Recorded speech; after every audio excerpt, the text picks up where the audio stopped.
ಖರೀದಿದಾರರಿಗೆ ವಿಶೇಷವಾಗಿ ತಿಳಿದುಕೊಳ್ಳಲೇಬೇಕಾದಂತಹ ಒಂದು ಕಾನೂನಿನ ವಿಷಯದ ಕುರಿತು ಚರ್ಚಿಸುತ್ತಿದ್ದೇನೆ. ಅದೇನೆಂದರೆ PTCL ಕಾನೂನು.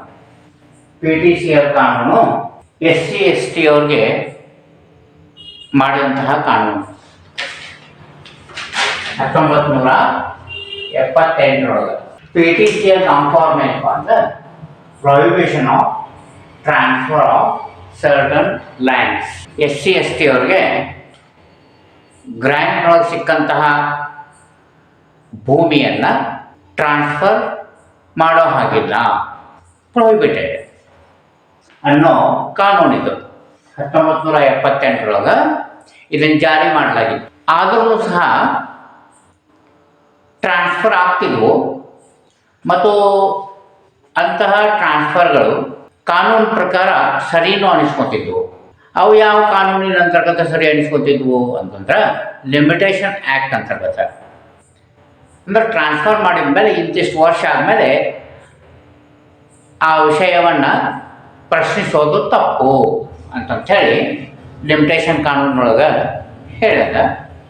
ಅದನ್ನು ಅನುಸರಿಸಿ ಕೆಲವು ಆದೇಶಗಳು ಬಂದವು 2023 ಇದಕ್ಕೆ ಅಮೆಂಡ್ಮೆಂಟ್ ಆಗ. ಈ ಅಮೆಂಡ್ಮೆಂಟ್ ಆದ ನಂತರ ಲಿಮಿಟೇಷನ್ ಆ್ಯಕ್ಟ್ ಇದಕ್ಕೇನು ಹಚ್ತಿದ್ರು ನ್ಯಾಯಾಲಯದೊಳಗೆ, ಅದನ್ನು ಹಚ್ಚೋದನ್ನು ತಪ್ಪಿಸಲಾಯಿತು. ಅದಕ್ಕೆ ನಮ್ಮ ಇವತ್ತಿನ ವಿಷಯ ಏನು ಅಂತಂದ್ರೆ PTCL ಕಾನೂನು SC/ST ಅವರಿಂದ ಭೂಮಿ ಖರೀದಿಸುವುದು ತಪ್ಪೇ, ಯಾವುದು ತಪ್ಪು ಯಾವುದು ಸರಿ, ಇದಕ್ಕೆ ಅನುಗುಣವಾಗಿ ಇರುವಂತಹ ಒಂದು ಕೇಸನ್ನು ಸಹ ತೆಗೆದುಕೊಂಡಿದ್ದೇನೆ. ಅದು ಶ್ರೀ ಅಂಜನಪ್ಪ ವರ್ಸಸ್ ಶ್ರೀ ಮರಿಗೌಡ 226 ಅತ್ಯಂತ ಲೇಟೆಸ್ಟ್, ಇದೇ ವರ್ಷದಾಗ ಡಿಸಿಷನ್ ಬಂದಂತಹ ಕೇಸು. ಈ ಕೇಸಿನ ಡಿಸಿಷನ್ನು ಈ ತಿದ್ದುಪಡಿ ಏನು ಮಾಡಿದಲ್ಲ 2023 ಇದು ಆದ್ಮೇಲೆ ಬಂದಂತಹ ಡಿಸಿಷನ್. ಈಗ 2023 ಕರ್ನಾಟಕ ಸರ್ಕಾರ ಈ PTCL ಕಾನೂನಿಗೆ ತಿದ್ದುಪಡಿ ಅಂತಂದು ಈ ಕಾನೂನಿಗೆ ಲಿಮಿಟೇಷನ್ ಆ್ಯಕ್ಟ್ ಅನ್ವಯ ಆಗ್ತಕ್ಕದ್ದಲ್ಲ. ಅಂದರೆ ಏನರ್ಥ, ಒಂದು ವ್ಯಕ್ತಿಗೆ ಗೌರ್ಮೆಂಟು ಲ್ಯಾಂಡನ್ನು ಗ್ರ್ಯಾಂಟ್ ಕೊಟ್ಟಾಗ ಆ ವ್ಯಕ್ತಿ SC/ST ಜನಾಂಗಕ್ಕೆ ಸೇರಿದವಾಗಿದ್ರೆ ಅದು ಅವನಲ್ಲೇ ಉಳಿಬೇಕು ಅಥವಾ ಅವನ ವಾರಸುದಾರರಲ್ಲಿ ಉಳಿಯಬೇಕು. ಅದು ಅಪ್ಪಿತಪ್ಪಿ ಟ್ರಾನ್ಸ್ಫರ್ ಆಗಿತ್ತು ಅಂತಂದ್ರೆ ಅವನ ಮಾಡಿರಲಿ ಅಥವಾ ಅವನ ವಾರಸುದಾರರ ಮಾಡಿರಲಿ ಅದನ್ನು ಹೊಳ್ಳಿ ತಗೊಳ್ಳೋ ಹಕ್ಕು ಅವನಿಗೆ ಇದ್ದೇ ಇರ್ತದೆ. ಎಷ್ಟು ಬೇಕಾದಷ್ಟು ವರ್ಷ ಆಗಿರಲಿ ಟ್ರಾನ್ಸ್ಫರ್ ಮಾಡಿ, ಎಷ್ಟು ಬೇಕಾದಷ್ಟು ವರ್ಷ ಆಗಿರಲಿ ಅದನ್ನು ಹೊಳ್ಳಿ ತಗೊಳ್ಳೋ ಅಧಿಕಾರ ಅವನಿಗೆ ಇದ್ದೇ ಇರ್ತದೆ. ಒಂದು ಸರಿ ಟ್ರಾನ್ಸ್ಫರ್ ಮಾಡಿ ಹೊಳ್ಳಿ ತೊಗೊಂಡು ಅಂದ್ರೆ ಶೇರ್ಡ್ ರದ್ದು ಮಾಡಿ ಹೊಳ್ಳಿ ತೊಗೊತಾನೆ, ಮತ್ತೆ ಟ್ರಾನ್ಸ್ಫರ್ ಮಾಡ್ತಾನೆ, ಮತ್ತು ಹೊಳ್ಳಿ ತೊಗೋಬೋದು, ಮತ್ತೆ ಟ್ರಾನ್ಸ್ಫರ್ ಮಾಡ್ತಾನೆ, ಮತ್ತು ಹೊಳ್ಳಿ ತೊಗೋಬೋದು. ಕೆಲವೊಬ್ಬರು ಇದನ್ನು ಉದ್ಯೋಗ ಮಾಡ್ಕೋಬೋದು. ಒಂದು ಸರಿ ಮಾರುದಾ ಒಂದಿಷ್ಟು ರೊಕ್ಕ ಬರ್ತಾವ ರದ್ದು ಮಾಡಿಸ್ಬೋದು, ಮತ್ತು ಒಂದಿಷ್ಟು ವರ್ಷ ಬಿಟ್ಟು ರೊಕ್ಕ ಖಾಲಿ ಆದ್ಕೊಳ್ಳಿ ಮತ್ತೆ ಮಾರೋದು, ಮತ್ತು ರೊಕ್ಕ ಬರ್ತಾವು ಮತ್ತು ರದ್ದು ಮಾಡಿಸ್ಬೋದು. ಹಿಂಗೂ ಪ್ರಕರಣ ಆಗ್ಯಾವ ಸಾಕಷ್ಟು. ಆದ್ರೂ ಸರ್ಕಾರಕ್ಕೆ SC/ST ಯವರ ಬಗ್ಗೆ ಒಂದು ಕಳಕಳಿ, ಏಕೆಂದರೆ ಅವರು ತುಳಿತಕ್ಕೆ ಒಳಗಾದವರು. ಅವರಿಗೆ ನಾವು ನೆರವನ್ನು ನೀಡಬೇಕು, ಅವರ ಬದುಕನ್ನು ಸುಧಾರಿಸಲಿಕ್ಕೆ ಅನ್ನೋದು ಸರ್ಕಾರದ ಕಳಕಳಿ. ಆದ್ದರಿಂದ ಅವ್ರಿಗೆ ಭೂಮಿಯನ್ನು ಸರ್ಕಾರ ಗ್ರ್ಯಾಂಟ್ ಮಾಡ್ತದೆ, ತಗೊಳ್ರಿ ಭೂಮಿಯನ್ನು ಉಪಯೋಗಿಸಿ ಒಳ್ಳೆಯ ಬದುಕನ್ನು ನಡೆಸ್ರಿ ಅಂಥೇಳಿ. ಅವರು ಏನೋ ಒಂದು ತೊಂದರೆಗೆ ಅದನ್ನು ಮಾರಾಟ ಮಾಡಿಬಿಡ್ತಾರೆ. ಅದು ಸರ್ಕಾರದ ಸದುದ್ದೇಶ ಈಡೇರುವುದಿಲ್ಲ. ಅದಕ್ಕೆ ಸರ್ಕಾರದವ್ರು ಏನು ಮಾಡಿದರು, ಅದು ಮಾರಾಟ ಮಾಡೋಕೆ ಬರಬಾರ್ದು, ಹಂಗೆ ಕಾನೂನು ಮಾಡಿ ಇಟ್ಬಿಟ್ರು. ಹಂಗಂದ್ರೆ ನಾವು ಅವರಿಂದ ಭೂಮಿ ಖರೀದಿಸಲಿಕ್ಕೆ ಬರೋದೇನೋ ಒಂದು ಪ್ರಶ್ನೆ ಬರ್ತದೆ. SC/ST ಅವರಿಂದ ನೀವು ಭೂಮಿ ಖರೀದಿಸಬಹುದು. ಯಾವಾಗ? ಅದು ಅವ್ರದ್ದು ಗ್ರ್ಯಾಂಟ್ ಲ್ಯಾಂಡ್ ಇರಬಾರ್ದು. SC/ST ಅವ್ರಿಗೆ ಗ್ರ್ಯಾಂಟ್ ಆದಂಥ ಲ್ಯಾಂಡನ್ನು ನೀವು ಖರೀದಿಸಬೇಡ್ರಿ. ಆದರೆ SC/ST ಅವರು ತಾವು ಖರೀದಿಸಿದಂತಹ ಭೂಮಿ ಅವರಲ್ಲಿ ಇತ್ತಂದ್ರೆ ರೊಕ್ಕ ಕೊಟ್ಟು ಖರೀದಿಸಿರ್ತಾರಲ್ಲ, ಅಬ್ಸಲ್ಯೂಟ್ ಸೇಲ್ ಅಂತ ಹೇಳ್ತೇವೆ. ಆ ಥರ ಖರೀದಿಸಿದಂಥ ಭೂಮಿ ಅವರಲ್ಲಿ ಇತ್ತು ಅಂದ್ರೆ ಅದನ್ನು ನೀವು ಖರೀದಿ ಮಾಡ್ಬೋದು. ಗ್ರ್ಯಾಂಡ್ ಲ್ಯಾಂಡ್ ಖರೀದಿ ಮಾಡೋಂಗಿಲ್ಲ. ಅಂದ್ರೆ ಖರೀದಿಸೋದು ತಪ್ಪಲ್ಲ, ಗ್ರ್ಯಾಂಡ್ ಲ್ಯಾಂಡ್ ಖರೀದಿಸೋದು ತಪ್ಪು. ಇನ್ನು ಯಾವುದು ತಪ್ಪು ಯಾವುದು ಸರಿ? ಗ್ರ್ಯಾಂಡ್ ಲ್ಯಾಂಡ್ SC/ST ಅವ್ರಿಗೆ ಗ್ರ್ಯಾಂಟ್ ಆದಂತಹ ಭೂಮಿಯನ್ನು ಖರೀದಿಸುವುದು ತಪ್ಪು. ಮತ್ತು ಅವರು ಖರೀದಿಸಿದಂತಹ ಭೂಮಿಯನ್ನು ನೀವು ಖರೀದಿಸಿದರೆ ಅದು ತಪ್ಪಲ್ಲ. SC/ST ಅವರಿಂದ ಖರೀದಿಸಿದರೂ ಅದು ತಪ್ಪಲ್ಲ. ಯಾವುದು ತಪ್ಪಲ್ಲ?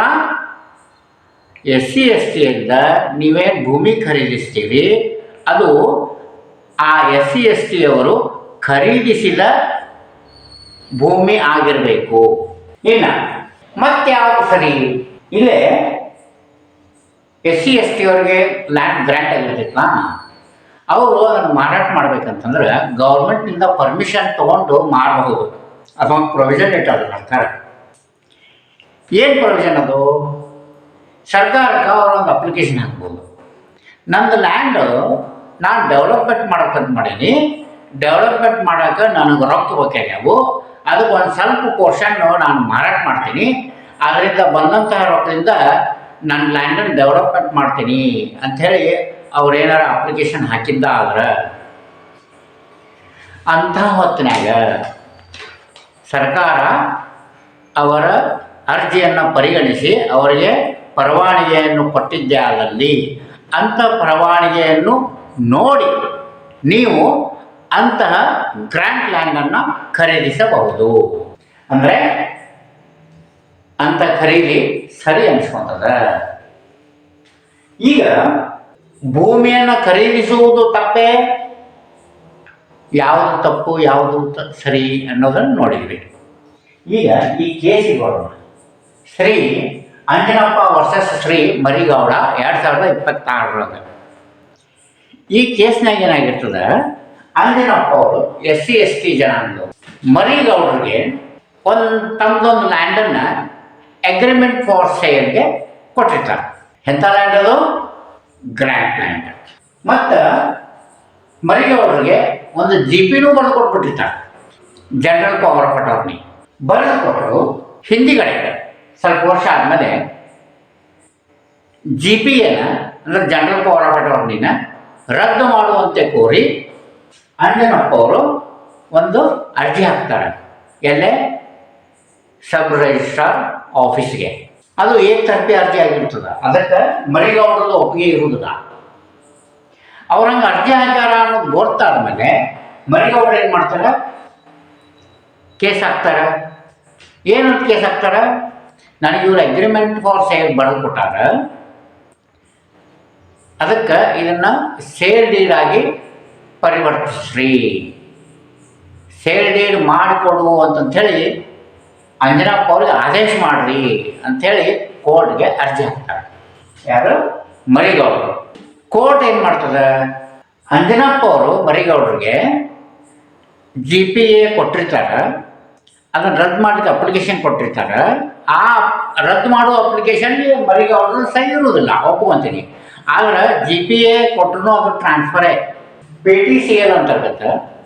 ಮತ್ತು 2026 ಆಗಿದೆ ಅಂದರೆ 23 ದಿನ ಕೊಡಲಿಕ್ಕೆ ಅನ್ವಯ ಆಗ್ತದೆ.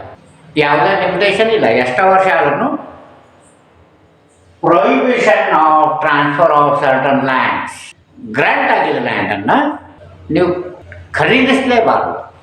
ನೀವು ಯಾವುದೇ ರೀತಿಯಿಂದ ತಗೋಬಾರ್ದು. ಲೀಸ್ನಾಗ ತಗೋಬಾರ್ದು, ಮಾರ್ಟ್ಗೇಜ್ನೊಳಗೆ ತಗೋಬಾರ್ದು, GPA ಒಳಗೆ ತಗೋಬಾರ್ದು, ಒಟ್ಟು ತಗೊಳ್ಳಂಗಿಲ್ಲ. ಅದನ್ನು ಎನಿ ಟ್ರಾನ್ಸ್ಫರ್ ಈಸ್ ಪ್ರೊಹಿಬಿಟೆಡ್. ಅಂಥ ತಪ್ಪು ಕೆಲಸ ಈ ಮರಿಗೌಡರು ಮಾಡಿದ್ರು. ಈ ಕೇಸು ನ್ಯಾಯಾಲಯದೊಳಗೆ ನಡೀತಿರ್ಬೇಕಾದ್ರೆ ಅಂಜನಪ್ಪ ಅವರು ಒಂದು ಹಾಕ್ತಾರೆ, ಇಂಟರಿಮ್ ಅಪ್ಲಿಕೇಶನ್. ಇಂಟ್ರಿಮ್ ಅಪ್ಲಿಕೇಶನ್ ಏನಂತ ಹಾಕ್ತಾರೆ? ಆರ್ಡರ್ 7 ರೂಲ್ 11A&D ಅಂತರ್ಗತ ಈ ಮರಿಗೌಡರು ಅರ್ಜಿಯಲ್ಲಿ ಇರ್ತದಲ್ಲ ಅದನ್ನು ರದ್ದು ಮಾಡ್ರಿ ಅಂತಂಥೇಳಿ ಇಂಟ್ರಿಮ್ ಅಪ್ಲಿಕೇಶನ್ ಹಾಕ್ತಾರೆ ಅಂಜನಪ್ಪ ಅವರು. ಆ ಇಂಟ್ರಿಮ್ ಅಪ್ಲಿಕೇಶನನ್ನು ರಿಜೆಕ್ಟ್ ಮಾಡ್ತೈತಿ ಲೋವರ್ ಕೋರ್ಟ್. ಅದಕ್ಕೆ ಅಂಜನಪ್ಪ ಅವ್ರು ಏನು ಮಾಡ್ತಾರೆ? ಹೈಕೋರ್ಟಿಗೆ ಬರ್ತಾರೆ, ಹೈಯರ್ ಕೋರ್ಟಿಗೆ ಬರ್ತಾರೆ. ಬಂದಾಗ ಈ ಹೈಯರ್ ಕೋರ್ಟ್ನೊಳಗೆ ಅಂಜನಪ್ಪ ಅವ್ರಿಗೆ ಜಯ ಸಿಗ್ತದೆ. ಅವ್ರದ್ದು ಇಂಟ್ರಿಮ್ ಅಪ್ಲಿಕೇಶನ್ ಅದಾವಾಗ್ತದೆ ಮತ್ತು ಮರಿಗೌಡರು ಸಲ್ಲಿಸಿದಂತಹ ಅರ್ಜಿ ಕೆಳಗಿನ ಕೋರ್ಟಾಗ ಏನು ಸಲ್ಲಿಸಿರ್ತಾರಲ್ಲ ಅದು ರದ್ದಾಗ್ತದೆ. ಹೀಗಾಗಿ ಅಂಜನಪ್ಪ ಅವ್ರಿಗೆ ಈ PTCL ಕಾನೂನಿನ ಅಂತರ್ಗತ ನ್ಯಾಯ ಸಿಗುತ್ತದೆ. ಇಷ್ಟನ್ನು ಹೇಳಿ ನಿಮ್ಗೆಲ್ಲರಿಗೂ ಭೂಮಿಯನ್ನು ಖರೀದಿ ಮಾಡಬೇಕಾದ್ರೆ ಯಾವ ರೀತಿ ಮುಂದುವರಿಬೇಕು ಅನ್ನೋದರ ಬಗ್ಗೆ ಒಂದು ಸ್ವಲ್ಪ ತಿಳುವಳಿಕೆ ಬಂತು ಅಂತ ತಿಳ್ಕೊತೀನಿ. ಎಲ್ಲರಿಗೂ ಒಳ್ಳೆಯದಾಗಲಿ. ಓಂ.